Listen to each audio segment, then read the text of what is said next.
A day in my life as a katulong ng Mingming na yan. Alas stress pa lang ng umaga, Dinoy. Gising naman yan siya. Uy, kahit inkantoy, tulog pa man sa oras na yan. Ganyan yung routine niya araw-araw. Tulog sa umaga, gising man yan sa gabi.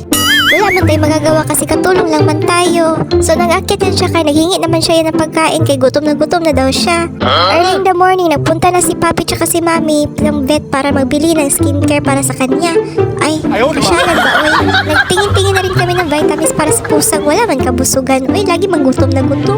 Nagbili na rin kami ng shampoo para sa pusang ayaw maligo. O, diba? Pagdating namin sa bahay, ganyan na yung tsura niya.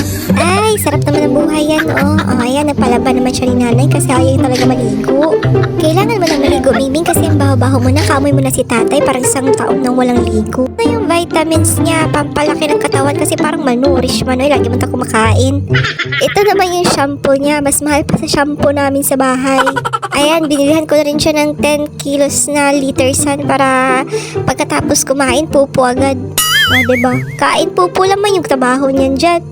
Ayan, nakipagboxingan pa yan sa amin bago namin mapaliguan. Parang 3 tao pa yung na-tsugi before mapaliguan. O, diba? After ligo, nag-grooming agad yan siya kasi ganyan yan siya ka-arte. Arte ba yan talaga? Uy.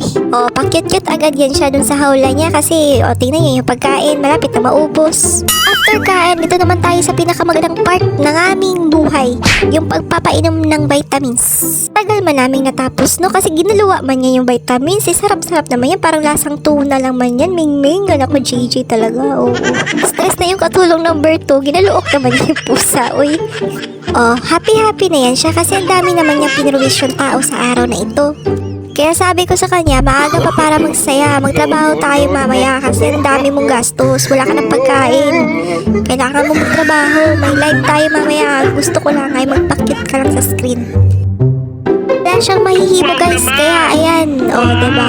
Online tayo sa TikTok kasi may paayuda tayo. Walang taong hindi nagtatrabaho sa bahay na ito. Kailangan magtrabaho para may makakain. Ganun tayo. Ayan, ang paawa effect naman siya. Uy, nagtulog-tulugan man ko, no? Para ilagay ulit doon sa baba.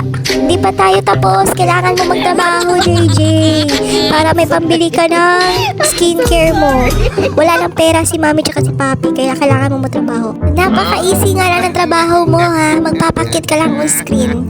Tsaka wala nang script. O, diba? Wala nang script doon. At dahil wala siya sa mood, tinulugan niya ako. Kaya ayan, end of live na tayo.